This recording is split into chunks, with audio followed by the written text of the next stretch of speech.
Hi, my name is Dr. Steiber, Dr. Anka Steiber, not Streiber, but actually Dr. Steiber. I'm the director of the Renan Hui Silicon Valley Center in California. Ecosystem as a concept, it's hard to understand for many, so the need for illustrating those is immense. It can also be very many different things. They can be downstream and focus on technology innovation, or they can be upstream and focusing on marketing innovations. The stakeholders can also be very different. They can be an individual, it could be the firm, of course, but it could also be a government that want to build very strong ecosystem. With me now, I have Christian Sarkar. Christian is an author. He's many things. He's an author, entrepreneur, artist, and consultant. And Christian Sarkar is the founder of Double Loop Marketing, as I'm sure you heard about. It's a marketing consultancy. He's also the co-founder, together with Philip Kotler, and an editor of the Marketing Journal and founder of Ecosystematic, that we will learn more about today. It's an ecosystem visualization tool. He is involved in numerous non-profit and public education projects, including the Wicked 7 project, the FixCapitalism.com, and the $300 House project. In 2021, Christian was named and nominated and selected to Thinkers 50 Radar of global management thinkers, primarily for his work on brand activism. So by that, welcome, Christian Sarkar.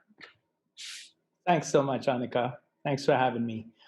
I guess I'll start just by jumping into share my screen here and just run through this as fast as we can. And, feel free, guys, to ask questions, put them in the comments. And so let's go. Ecosystematic, the word actually comes to me from John Seeley Brown, who's one of my mentors and friends. And he just basically meant it as a systematic way of exploring an ecosystem. And so with that in mind, here's where that took us. Let's see. There. So how do ecosystems evolve? I still remember the librarian at work handing me the May-June issue of HBR in 1993 and telling me, you'll like this. And it was Predator and Prey by James Moore. And, we nerds never looked at business the same way again. That was sort of the thing. How do you build ecosystems? How do you create ecosystems?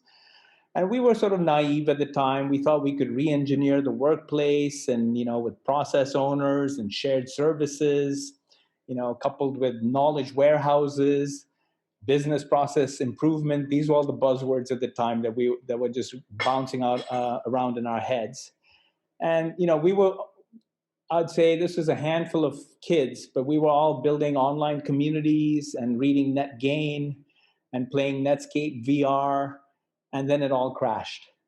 And so we went back to reading Peter Drucker and, what he said about his case study on tulip mania, which was our, anyway, fast forward to today. And I would say we have two ways of looking at the world now that are really, that I like to really get into, which is the ecosystem of things, where everything's connected to everything. So all objects can be made smart and connected to everything else, and sort of a very irritating kind of world, I guess. But objects can be made smart, but humans can't. And country as a platform. These are the two things that I'm really, really excited about in the last 2 years, let's say year and a half. The country as a platform thing is something that I've been working on, this idea that you could have the public sector, the private sector, and the plural sector, the NGOs, all working together, sort of a hybrid business model. But the platform itself is built to serve the public, not as a private, let's put it this way, not as a private profit based infrastructure, but rather a public infrastructure. And so the idea is, what if this public country as a platform was actually funded the same way as, let's say, your highways, and so you don't and run in the interest of society, and that's sort of the big thing, which I feel is the next thing, which is we are moving towards creating new business models for the common good, not just because we want to, but really because we have to. Another question I guess I ask is, when you're building a knowledge network, you need two things, knowledge and a network. And it turns out that most of the knowledge isn't in your company, right? It's always outside. That's Bill Joy at Sun Microsystems many years ago. And second, when you start putting a team together, you find that things get political very quickly. And so one of the biggest dangers is, how do you balance the different needs of the different stakeholders, and how do you bring them together to actually work on something, alignment? And of course, we heard today about how Jeff Bezos is using customer-centric sort of thinking, and ecosystems can focus on the customer. And that is one way to say, hey guys, the primacy is the user experience, the primacy is the customer. But the question then becomes, who are we excluding from this ecosystem that we're building? And I think that's sort of one of the questions we don't ask. When we build these ecosystems, we always look at it as something that's sort of ours, but we always leave sort of the rest of society behind. And that's sort of one of the biggest dangers that I'll be talking about here as we go forward. But an ecosystem, this is again James Moore: birth, expansion, leadership, decline, renewal, but death, right? These are sort of the evolution of an ecosystem over time.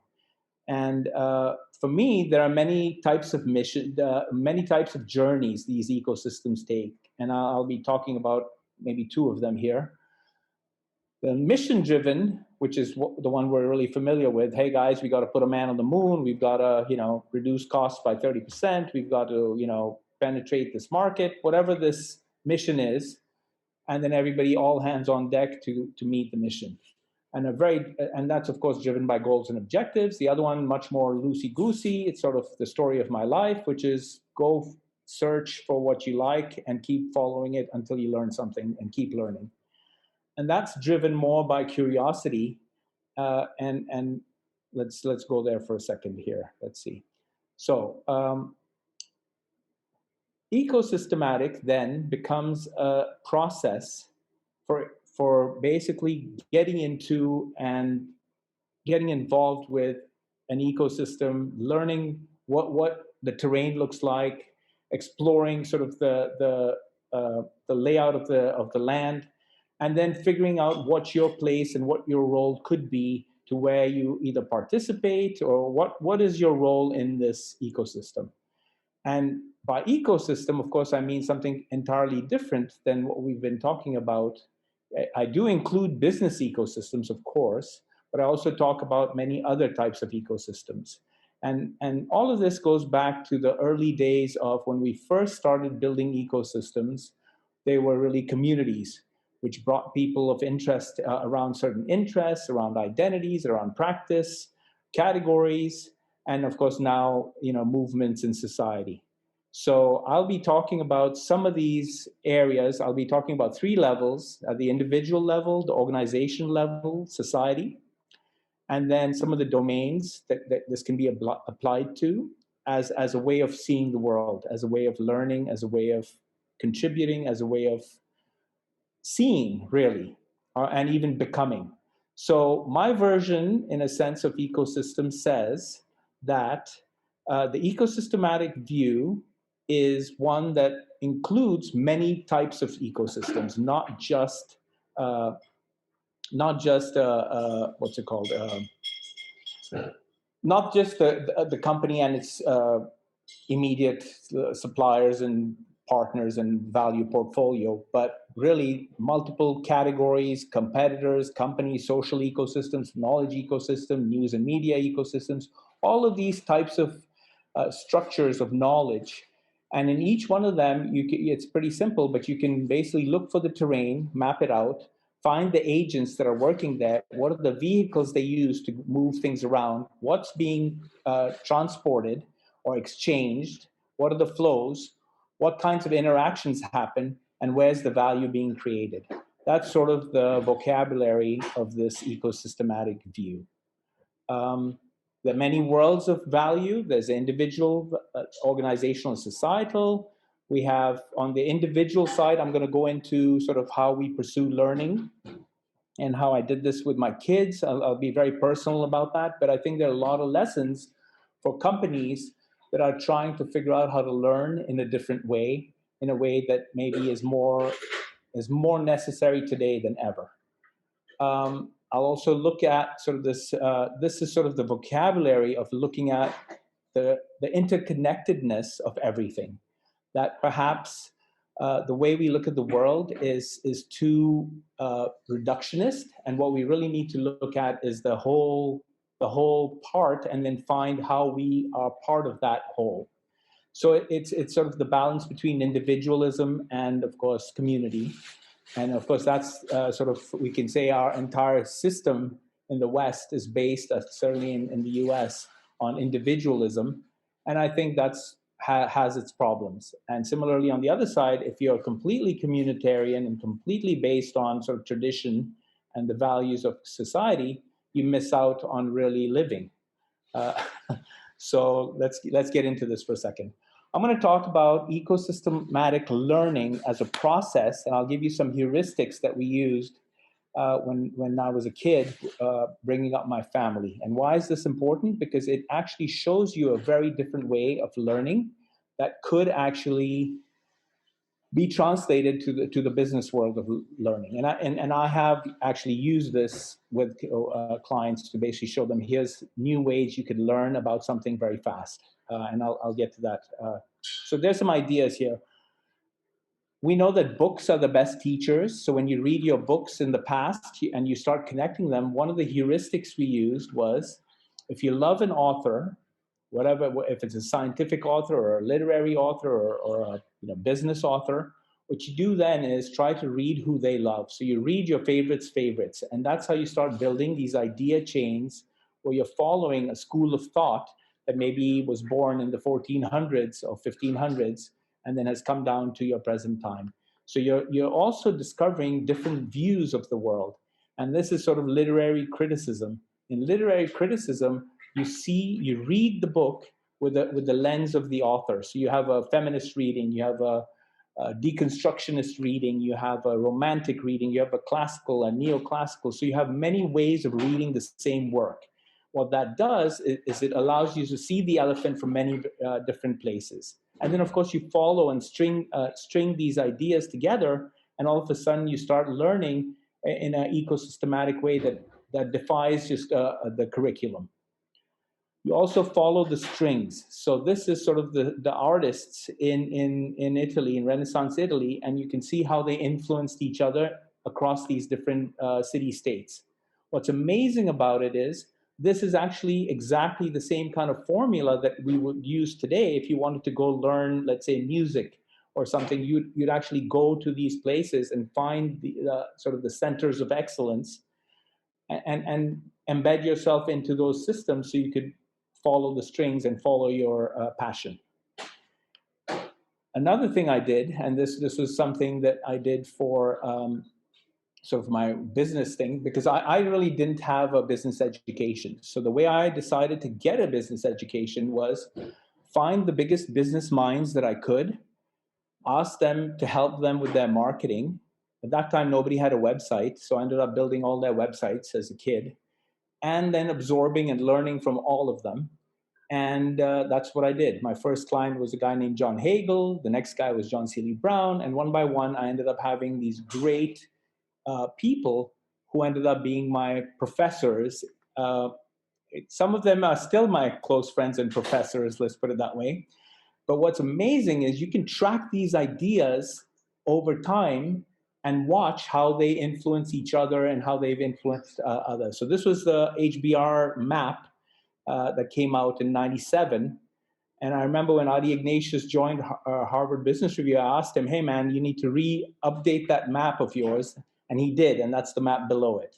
But the beauty of it today is you can follow all these experts, identify them, find them, and follow them in real time, and to just have it all sort of processed using AI.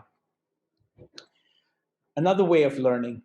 This is what I call globe schooling. I did this for 7 years with my kids. We basically said every 3 months we're going to go someplace else, and we're going to immerse ourselves in the culture of the place, the artists, the poets, the writers, the languages, the music, whatever it is that you love. You guys have to follow your curriculum. So my kids ended up basically creating the curriculum that they would learn and then following it. So if you love Jane Austen, you go see Jane Austen, where she lived, how she lived, the different places she lived. If you love Jane Austen, you read the books that she read, and you know that Maria Edgeworth is somebody very important in her life. And you get to see sort of how culture and geography and place have a great influence on sort of what happens to the person. And so this was a kind of education that we did, and it was actually fairly cheap because all I needed was an internet connection to be able to do my job. It was cheaper than living in the place that I lived, so it wasn't such a hard thing. So okay, that's enough of that. I'm now going to get into sort of the ecosystematic strategy, which says, and this is Peter Drucker, who says, hey, there's only two games in town: innovation and marketing. And of course, marketing is about finding the unmet needs of the consumer. Innovation about finding new capabilities to meet those unmet needs. And between these two things is sort of where your strategy is formed. And so this is sort of the structure that we use for ecosystematic strategy. And I've helped a few companies with this. I try not to help companies that I don't like. So I only try to help good companies. Because it's actually a very dangerous thing. But if you think that justice in the long term is a strategy, then I think you have a really different take on what it means to do the right thing and what needs to be done and what the job to be done is. I'm going to go into innovation first for a second. And the idea of innovation now is, okay, you've got to map out the terrain of where these innovations are coming from. You have the sources of innovation. We've got an ecosystem template for how do you sort of approach the different types of ecosystems that you want to search in to find the sources, the types of innovation, find what the unmet needs are. This is, of course, goes back to jobs to be done. Anthony Ulwick, who introduced it to Clayton Christensen, who introduced it to the world, and Anthony Ulwick's still around doing this thing on outcome-driven innovation. Very important. The question then becomes, can you actually track in real time all the innovations happening in science? And I didn't know this was possible until about 3 or 4 months ago, where I met a guy in Amsterdam who has been doing scenario planning for many years. But his tool that he has created is a super Google that indexes the world daily, and not just search engines and articles, but everything published under the sun, and then uses AI to extract these insights and will give you in 20 minutes sort of what's happening in the world of, let's say, reconstructive surgery for cataracts using gene therapy. Okay, I'm just inventing that. But I'm going to stop for a second here and ask Annika to jump in, because Annika has been working on ecosystem innovation stuff that I think we should all hear about as well. So let me stop for a second. Oh, thank you. So yeah, so firstly, this is immensely interesting for me. I've been working with corporate innovation for many years, and I see definitely two trends. One is that in the core business, the organization tried to become more dynamic and agile. So they work to change the whole way of working within. But then on the other hand, they also need to become more relevant. And as you say, they need to be relevant. They need to create great user experience, and they also need to understand new technology that they don't understand in many cases, because new technologies is rapidly coming. So in those cases, we see that the ecosystem become tremendously important. So Renan Hui, in that concept developed by Hire, for example, to create that kind of user experience and great user experience, you need to be able to create an ecosystem. You cannot do it yourself. You cannot stand alone, and you have to go from a product orientation to an ecosystem orientation when you deliver the experience. And if you go downstream regarding technology innovation, here I have plenty of European companies that are in a situation where digital technology and new technologies is maybe something totally new for them, and their R&D. So here we see that they need to create ecosystem primarily with tech startups, to just understand what is going on and what will happen, and how will this impact us, and specifically then for our products and our innovation. So both downstreams and upstream, I see that there's a need for creating those ecosystems. Sorry about that.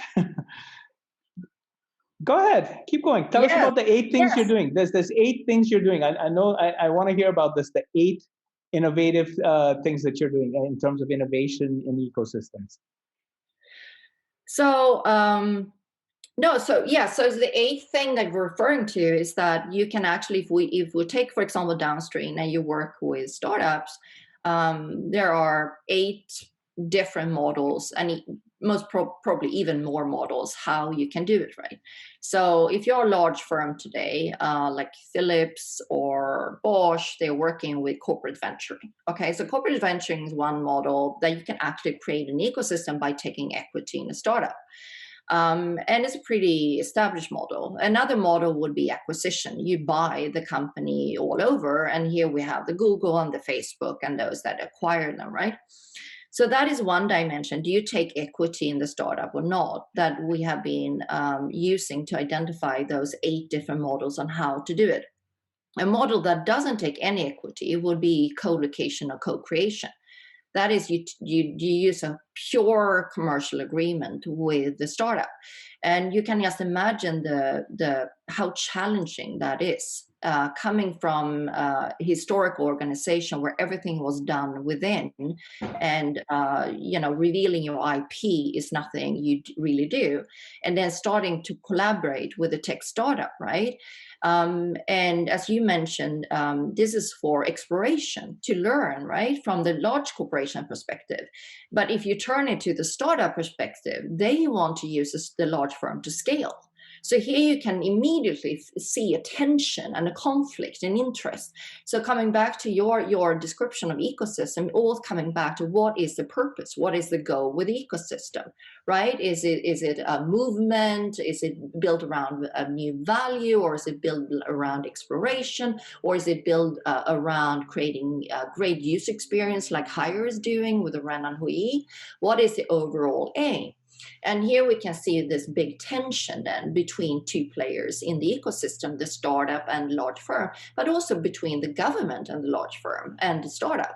Because the government, they want to, of course, do the best for the single nation, for the country, and build tremendously competitive companies and ecosystem, right? But that means that they want and they track number of new job opportunities. Which might not be a goal for the startup to fill up a number of positions and become heavy and cost inefficient, right? So we see those goal conflicts between the ecosystem partners that are really interesting. So the equity, taking equity is one dimension. The other dimension is, of course, if you do inside out or outside in, if you use Henry Chesper's term and open innovation. So we follow how good the large firm is to spin out and create new startups, like Hire is great doing that, right? But in most cases, I would say they use an outside in. That is, they take startups and take external ideas and they try to explore and exploit it. So they take from outside and in instead. So if you use those 2 dimensions, taking equity or not, inside out or outside in, you get 8 different models on how to do it. And one example of, for example, taking equity and going inside out would be a corporate incubator or a corporate accelerator, where they try to, to collect those great ideas within, and then, prepare it a bit and then put it out on the market, potentially in an external incubator, and get, therefore, a return on investment on that innovation. So it's a tremendously interesting what's happening right now with new models. So could this platform be used just to become a sort of a public platform that allows anybody to become a CEO? And I remember every employee a CEO, but what about non-employees? What if you had just constellations of employees and non-employees who came together, formed companies, and all you did was provide that platform to connect and basically nurture these businesses? So they're not even your businesses anymore, but you're part of the DNA that sprouts and grows these companies.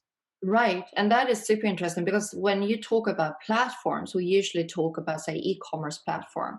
This kind of platform that you mentioned now, where you provide the DNA or the backbone, and everyone can come and innovate, that is actually... It's really the country as a platform thing. Yeah. Yeah, the country, Singapore, has been doing that. Yeah. Singapore is a great example, being doing that for years. But another example that is great is First Build. The General Electric Appliance First Build. It's totally open for anyone.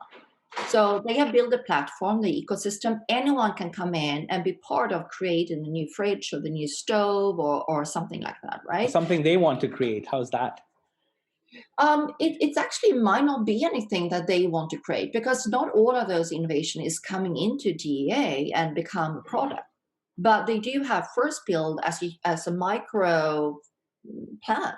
They might do thousands unit, and they test it on the market. It's like a commercial oriented R&D, but it's open for everyone, and that is super interesting. That is very interesting. In fact, I think that is sort of the future of nimble business, is being able to constantly experiment. And of course, to do it in a boundaryless way that's no longer, the company in a way becomes irrelevant. All that matters is the participants, and the participants can be from anywhere. So that's my dream, that's what we want. Yeah. All right, I'll go back to thank you, Annika. That was really great. Thank you. I'll come back later. Yeah. So I'll go back to sharing my screen for a few more minutes, and then we'll, let's see. Okay, so we talked about innovation. Now I'll jump into marketing for a second. The idea of marketing is a similar thing, right? It is basically to understand the ecosystem that you're going to be in. How crowded is it? How is it a new field? Is it a blue ocean? Is it a very competitive, crowded space? How well are your competitors positioned? What are the key segments that you can serve based on the ecosystems? What the ecosystem tells you about the jobs to be done? And then how do you challenge the existing system to basically get your product out there? And so this is something that I've been working on for like 20 years, basically. And part of it is it's always shifting, because when we first started this, there were no platforms. There was just the internet, and it was just your website and just your commerce, and then the exchanges happened. And now, of course, it's sort of these competing platforms. And this idea that you have to be everywhere is actually a real fallacy that I think people just haven't realized enough yet. But what I'll talk about now also is the idea that in an ecosystem, the thing that leads everything and brings attention and drives innovation is the idea and the message, and sort of how, of course, it has to have substance, but the best way to see that is to look at the thought leaders of today and say, these are the people that we look up to. Why did their ideas resonate so much with us? And what is it about their ideas that stands the test of time in terms of resilience? So we can measure sort of the thought leaders ecosystem, see how they're doing, how many people are paying attention. These are attention ecosystems. In other words, who's watching, who's reading, who's participating. And of course, you can do this all the way to sentiment analysis. But the point is, each thought leader, wherever they go, they have this constellation of followers and thinkers that go with them. And this is very different from the celebrity world, which is much more driven by flash and style. this stuff here is driven by, I want to say, knowledge. And let me go back to that likability turns out to be a very important part of this thing. So everybody who's met Clayton Christensen, uh, yeah, anybody who's met him knows what a good person he is. And I think that's something that you'll find in some of these guys is just what, not only are they great teachers and great idea generators and great thinkers, but they bring the best out of everybody around them. And I think that's something that is sort of the best form of ecosystem leadership. And one of the things James Moore was talking about today was, is the CEO obsolete? And the joke is, right, the CEO is dead, long live the CEO, but the new CEO is the chief ecosystem officer, right? And okay, so going back to ideas, how do you get an idea out into the world? And if you're a business leader, or let's say with a business idea, the way to sort of spread your influence is for the impact that your ideas have on society. So this is sort of a map of what Phil Kotler has been doing for the past 5 years in terms of getting his message out at the end of an illustrious career. He's not done yet. He's just keeps going, and I'm just happy to be part of this process. But what's amazing is how much respect an idea that he has can generate and how it brings people together. And I think that's another hallmark of ecosystem leadership. So what I'm going to turn to now is a slightly different take on ecosystems, which says, okay, so we've looked at ecosystems as platforms, ecosystem as collections of ideas, agents, terrains, maps. But what about our problems that we have in the world, the wicked problems? Turns out they're ecosystematic as well. Not only are they interrelated, but you tweak one, everything else changes as well. So you can't solve, this is the problem, by the way, with the UN SDGs. You can't solve them one by one. You've got to solve them simultaneously, and you've got to see what the points are, where they connect, and how they have to be done simultaneously. So the underlying problem, and this is the project that Phil Kotler and I are working on right now, it's called the wicked7.org. It's called the Wicked 7. We're launching it on April 1st, which is sort of appropriate, right? April Fool's Day. But it's about the unmet needs of society. So what's really neat is we're going to use a jobs to be done sort of approach to try to structure how we can have a depoliticized conversation about the unmet needs of society, to take out the politics, to take out the ideology, and just look at it as, here's the problem, how can it be solved, what are the needs that need to be met, and why is nothing happening? And so we came up with a new ecosystematic Ishikawa diagram, let's put it this way. So if you're in the engineering world, you know what that is. If you're not in the engineering world, then let's say an Ishikawa diagram is what they call a root cause diagram. You could try to go backwards in time to find out, where did this problem actually happen? The problem with this approach in the past has been, you have boundaries and you say, oh, well, is it a manpower problem? Is it a method problem? Is it a materials problem? So you have these 7 M's that you look at. I don't know why it's 7, but the point we're saying is, no, let's look at the ecosystem reasons why these things happen. Is there a social reason why this thing is happening? Is there a political reason? Is there a scientific reason? Is there an economic reason?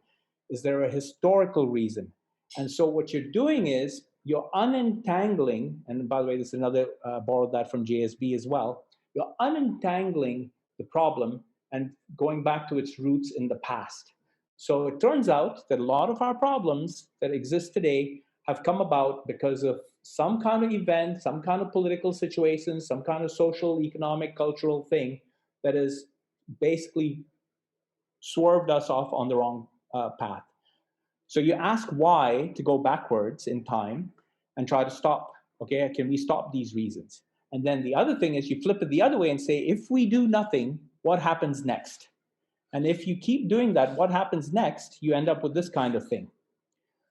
So this is sort of what happens when COVID is not properly managed things get worse and worse and worse, and how these things feed each other. And so again, this is an ecosystem map of mapping the causal effects of how one thing leads to another. And this is systems thinking, but I've flipped it a little bit, because instead of trying to do everything on one chart, we broke it apart into, here's the wicked version and here's the virtuous version. So if you do things right, here's what it might look like, so you can mitigate the impact of bad things really quickly. And what we've got to do in terms of our thinking at a societal level, we've got to figure out how these narratives we have as culture, and cultural narratives that we have, actually block us from finding the answer. So we might have some kind of myths or some kind of historical issues or ideology issues or identity issues which prevent us from actually seeing what's going on. So again, this is a path of research that we've embarked on to how do we actually map these things out in an apolitical, dispassionate way, so you can actually show the reasons why this is happening. And that's not to say passion doesn't have a purpose. It does. But what we're saying is our worldviews are actually helping us or hurting us from actually solving any of these problems, because we can't get along. We can't seem to find a way to work together. And now more than ever, when our leaders need to be building bridges and uniting us and bringing us together to solve problems, they're actually doing the opposite. And this is a recipe, of course, for failure. So I'm going to end with this thing, which is these are escalation pyramids. As we've seen on Facebook or anywhere really on social media, you can actually use a pyramid to escalate. And of course, there's also a marketing pyramid where you're escalating and exciting somebody to build desire to buy a product. But you can also do the same to actually incite violence. And you can also do the same to actually make things better in the world. And so this is sort of what I'm going to leave you with and say ciao. Okay. Okay, thank you very much. And I do hope you send in your questions. We got just now a great question. It's from Rahul Bazol, and he say, in my opinion, the idea and power of ecosystem is actually quite well understood by both business researchers and practitioners. The real issue I see is that our methods, tools, and technology to understand, analyze, and manage those complex ecosystems are lagging. Sure, but there's another thing. Yeah. What is lagging is power sharing. Mm-hmm. See, we were talking about what is a CEO. A CEO is an obsolete person, a person who doesn't know what's going on. That's basically the definition of a CEO. The last person to know what's happening in the company, unless they're a special kind of CEO. So it's like the Queen of England shut in her castle, and what is she going to do? She's really not involved in governing that country at all. So that's sort of the future of the CEO, unless the CEO can find a way to devolve and share that power across that ecosystem. And I think that's really all of us, that's the world we want. We want a world where power isn't concentrated in any camp. That's actually a very profoundly conservative view, which Peter Drucker, as you know, was a big proponent of. But that anytime we concentrate power, we have, of course, corruption that comes with it. So it doesn't matter if you're on the right or the left wing or what political branch you're on. As soon as you have a lot of power, you're going to go corrupt. And so we've got to find a way to balance that. And, there's a city, Lucca, in Italy, where the first triumvirate, where Caesar and Pompey and came together to sign this thing that we're going to share power. Well, that's the problem. We can't share power because when it's top down, we have to share power from the bottom up. It's almost as if the power lies in the hands of the people who are now participants in this economy. And I believe strongly that a company like Hire, for example, could actually empower the customer to design, build, execute, and run their own product.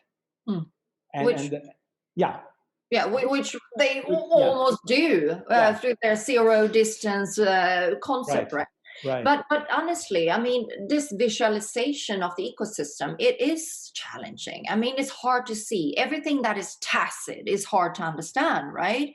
So, but you have a visualization tool. I have many. Actually, so I have one visualization tool, but there's about 500 of them out there. And you use different ones for different things. So, for example, if I want to map fake news, Mm-hmm. we have tools now that can show you how, which tweets are fake and how they're spreading and who's doing that. So the fact that the social media companies tell us that they can't do that is totally false, because it's done. It's being done right now. So that's one, right? Then, or you can sense, let's say, I want to know everything that's happening in the world of CRISPR research with gene splicing, blah, blah, blah, with a particularly with dementia. Mm-hmm. And I want to see what's happened in the last like 30 days, or everything there is. Mm-hmm. And I can index the entire world of science, run everything, get back those answers in 18 minutes. That's Erasmus.io. Then there's another one in Israel called Tribute, which you can say you can set up a dashboard that says, I'll bring everything there is to know about, let's say, food innovation, all the experts, and you can track them all at once. So the fact is, these tools all exist already. They're just all over the map, literally. And in a sense, it's not a competition anymore. You know what it is? It's really, people have to come together to build these platforms where we can work together for better. And Right. if we don't, well, we're going to be killing each other pretty soon. Right. And then I have a question that's very relevant from Rafael Thomasin. He say, we see a lot of that cash is king in business society in general. How do we balance that? How to change this culture to develop healthy ecosystem? And I think that is really up to the point you just made. And the whole thing, I mean, we can use ecosystem to improve our cash flow, our competitiveness in the market. But how do we make sure that those are ethical? And where do we stop? I mean, if it's just driving and driving to become better and better and trying to sell more and more, I mean, how do we create those healthy ecosystem and ethical? Right. No, we've reached the limit. So capitalism has kind of hit the wall. Now we're trying to, go through the wall, but the earth, as you know, the donut economics, Kate Rayworth, blah blah. We're already on the wrong side of the wall. Right. So we've overshot, right, everything. So the question now is, are we going to collapse, or are we going to find new regenerative ways to make sense? And again, the answer is in ecosystems, because while the big giants can fall, it is the small ecosystems that nurture these new principles that can live. And I feel very strongly that we're going to see a very quick reckoning where large companies are going to become irrelevant. Why? Because people just aren't going to participate. So this is the other thing that businesses need to figure out. If you don't understand the trajectory of history and what is happening with the world today, you're not going to exist, and your customer won't exist, and you certainly won't, and you'll die long before your customer. Right. So the greed that we have, I mean, Phil and I, by the way, have been mapping this for the past 150 years, sort of the rise to power of corporate power, and how it's unchecked. Yeah. And if you go anywhere in the developing world or the developed world, it's pretty much the same story. We have power that's unaccounted and unchecked. And so ecosystems are sort of one way, unless there's top-down surveillance ecosystems, which are very dangerous, of course. It's sort of quick digital fascism. You could have this digital democracy, or not even, I don't even want to use the word democracy. Let's just say participation of people in their own destiny. That's another word for democracy, but yeah. We have another great question. I think it's from Italian, Lucia Barros. And this is about transaction cost, which is very important in any kind of ecosystem, of course. And I know hires also work with those contracts, to get that down. So she say, how do you see the role of platforms in reducing coordination costs in such ecosystem? And Great the rate question. of potential biased incentives when a platform tries to orchestrate it? Great question. So one of the companies that I'm working with, a small startup, but with big dreams and very great ideas. You haven't heard of this company. It's called Digital Cosmos. What they're working on is, how do we build smart contracts, blockchain-based, that allow co-ops to kind of come together, build this thing, and then what the fees that we charge are like magnitudes lower because we're not trying to make a huge profit of this. We're just trying to create a fee structure that maintains the infrastructure. So it's a much different sort of model of business that's not about maximizing shareholder value. It's about building an infrastructure that actually brings public value to the private world. So it's sort of the opposite of the privatization frenzy we've seen in the West. It's sort of the how do you actually take the common good and make that a platform for value, but everybody participates. So that's the country as a platform thing. But it allows you and me to form a business on the fly, sign the thing, and every transaction that goes through there, we've decided how that money is made and shared. Exactly. And all the players on in the chain also get their little cut, and it's all transparent and accountable. All of a sudden, the bribing goes away. Hello, Africa. Hello, Nigeria. Hello, India. Hello, China. I don't know about China. Okay, so yeah. No, but I think you are mentioning something very important here, and that is we tend to talk about platforms in a very messy way because we mean very different things. What you say now is alignment. We know from leading research on ecosystem that ecosystem to function need to be aligned. There need to be some kind of simple rules or some kind of simple contracts, right? Yeah. That doesn't mean there's an e-commerce platform or an app store platform as we usually tend to think about it, right? Well, the first thing is trust. I mean, this is the Trust, right? thing. People have forgotten that the basis of everything, society, community, country, politicians, has to be trust. And markets without trust aren't going to be markets. They're going to be, they're going to be shady. Yeah. So how do you build trust? I mean, if you, I guess many of you that are part of this conference right now are thinking, representing maybe a company and thinking about should you be more active and take a more dominating role in the ecosystem? What kind of advice would you be giving them? How if you wanted to play in an ecosystem, how do you always go for the dominating position? Is that the most No, not at important thing? all.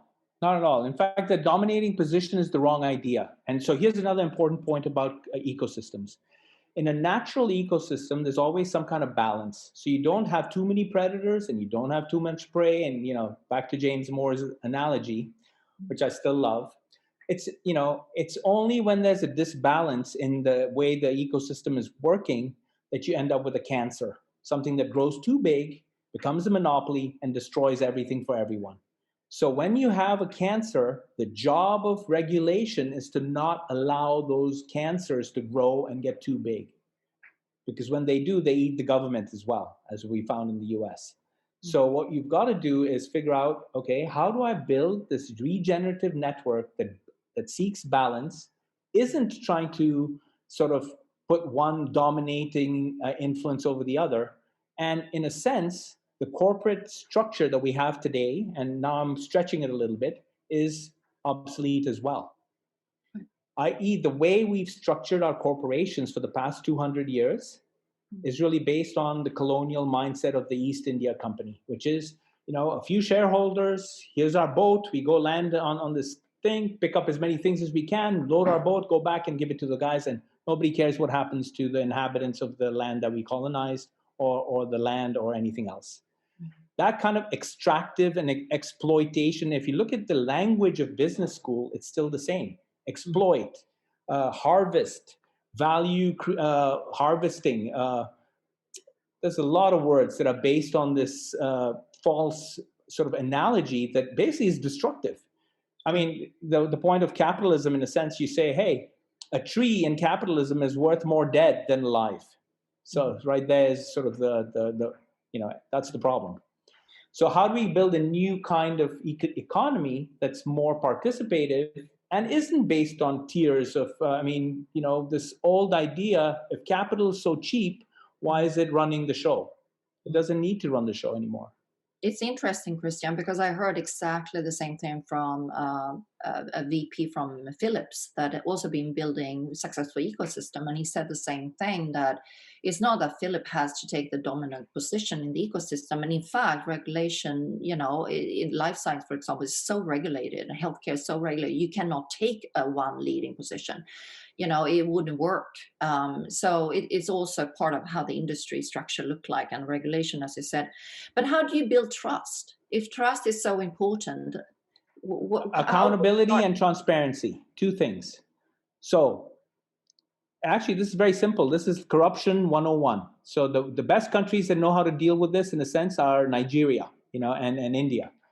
We know how to corrupt things because we're experts at that. The British left us a brilliant system of bureaucracy, and we took it to the next level as an art form. That's, if you can figure out how to handle that kind of corruption. I'll give you another one. Audit the Pentagon. That hasn't been done. The last time they tried, they were like, it can't be done. None of our accounting firms could do it. What does that mean? That means we have runaway corruption. So the way to solve that, in a way, is to do, what they used to do in the good old days. And as an accountant, which I'm not, but accountants know this trick: zero-based budgeting, right? So next year, when the Pentagon comes for their budget, write down everything you need, start from zero, and tell us what you need, and we'll decide if you need it or not. And if it's not on that thing, then you don't get it. That's it. Love it. So there are ways to do this. And it's just that we don't want to do it. And that's what Michael Porter and Catherine Gale are telling us in their book, Competing on Politics. That's what Transparency International, with Obi Isika, what's her name? Isika Swaley. She's basically one of our new members on our Wicked 7 project. By the way, April 1st, we start this Wicked 7 thing. And one of the problems we're attacking is this idea of corruption and how it pervades and touches everything and every part of the ecosystem. So how do we actually try to start solving that? The way we're going to solve it, by the way, is not by talking about it. It's by mapping it, so we know the terrain, and then saying, okay, here are the pressure points that need to be solved. Are we going to be the ones? Yeah, go ahead. Sorry. No. So we talked about the transport, the importance of trust, and that is built on transparency. You mentioned before you work with a company now that work with smart contracts, which I know for sure Hire is doing as well. Jim Moore is sending here: values are central, and an expression of shared purpose. That the ecosystem have to have a shared purpose and common values, I guess. Do you want to comment on that? Yeah, absolutely. In fact, that's the whole thing. So the other part of my world is doing a thing called brand activism, which I haven't talked about at all today. But brand activism is basically saying the companies that can step up to make a difference in the world need to do so because governments aren't doing their job. And so what is it that these companies need to do? Jim Moore, you like this. It's about the common good. The companies that promote the common good are companies that are doing brand activism. Companies that are against the common good actually practicing regressive brand activism because they actively go out and subvert the common good. So that's what the oil companies, for example, have been doing for all these years, where they've been funding misinformation campaigns to pretend like global warming doesn't happen. I mean, what is that? I mean, who even thinks that's okay today? And yet it happens. So it's definitely about values. By the way, it's Isioma Utomi. Thank you. It's Obi Ezekwesili. I still can't say it right. Obi Ezekwesili. You should look up this woman. She's amazing. She ran for president of Nigeria. She was the founder, the youngest co-founder of Transparency International. She was at the World Bank as the senior vice president for Africa. And now what she's doing is and she's the one who said, bring our girls back. Just an amazing force. And that's what we need. We need to bring together the people who are actually going to make things happen. By the way, here's the other thing I have to say. Ecosystems are not about companies. They're about people. Yeah.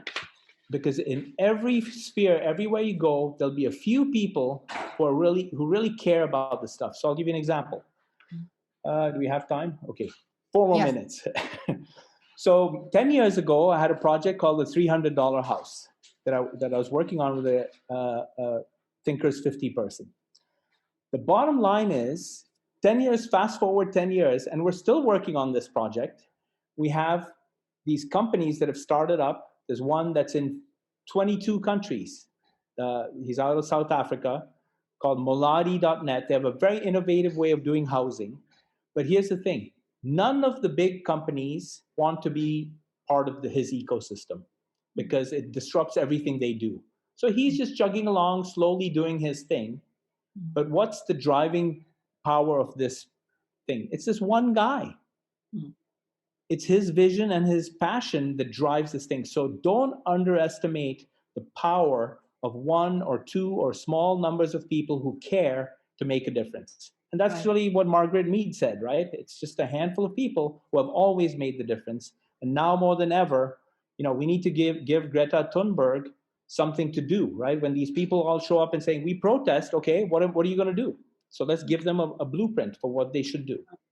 So I think regarding social innovation, we've seen a great application of ecosystem, and they usually shared by very, very strong common values and a belief in changing the environment or, creating water or whatever it would be.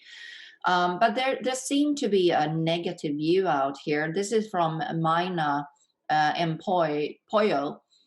Talking about overall ecosystem balance a few years ago, Forbes published an article highlighting that 147 companies controlled everything. So in this context, how do you see business ecosystem rebalance themselves for the better? I mean, we've seen ecosystem more or less like the platform, right? It's the dominators on the market that is just taking over. And we talk about data security and integration, privacy issues and all those things. So what would you say to Mina here? Sure. Good point. And absolutely, that is one of the problems. In the US, we have 6 media companies that control all the media. It's a joke. I mean, we have Amazon that controls 40-50% of our e-commerce in the country. That's a joke. I mean, what are the regulators doing? Asleep or getting bribed? And of course, in the US, we don't say bribe. We said getting lobbied, So the question that I have here is, what makes that irrelevant? How does and here's the other thing, what was her name? Mina, let me tell you something. People are building their own ecosystems, creating their own frameworks and their own sort of empowered networks of commerce that are flying under the radar. So in Africa, in India, a lot of commerce happens off the radar. And part of it might be corrupt, but part of it is happening because they don't want to stick their heads up too high so they get chopped off by the people who want their bribes. So here's another thing. If you think of profits, so if a company says, we're going to take a 20% cut off for you to participate on our ecosystem platform, that's actually a tax. So you can say that every time I use my bank and I have to pay, a 2% card processing fee or whatever it is, for an e-commerce transaction, guess what's happening? I'm being taxed, but it's not being taxed by the government. I'm being taxed by the bank. And they call it profit, but for me, that's a tax. So what happens when somebody says, well, you know what? We're just going to do Bitcoin and forget those things. We're just going to do some other. So I'm confident that we're going to find other ways to get around these systems that have sort of taxed us and sort of from the top down. So Mina, don't give up. You can maybe be the 148th company that doesn't. And here's the beauty of it: if it's a small business, an independent entrepreneur, you don't actually need to make that much money. You just need to make your corporate salary and maybe a little more to pay for some of your healthcare stuff in the US. So here's another idea. What if a nonprofit, and I better shut up now, we got 1 minute, yeah? What if a nonprofit decided to compete against a for-profit company on the same platform, in the same space, with the same product, without the profit? All of a sudden, you've got a company that can compete, because why? It's 20% cheaper than the other one. So that's a challenge to the nonprofits out there. Find a way to compete with the for-profits, but you don't need to make a profit. And you don't need a CEO who gets paid more than 20 times the average worker. Okay. And with that, I would love to thank you, Christian Sarker. I learned a lot today. I hope you also learned a lot today, and it's a very important topic. And by that, I would like to hand it back to the organizer. Thank you very much, Annika. Thank you very much, Christian. That was a great session. Lots of questions and lots of answers as well, and some brilliant tools and frameworks. Really appreciate the quality of the dialogue and the debate. Thank you everyone for watching, and thank you for all your questions. And we hope you can join us for some great sessions we've got lined up in the future, starting tomorrow. We've got Michael Jacobidis from London Business School, Mark Greven from IMD, and a host of others. So thank you, Christian. Thank you, Annika. Thank you. Thank you. Thanks, guys. Take care. Thank you. Bye. Ciao.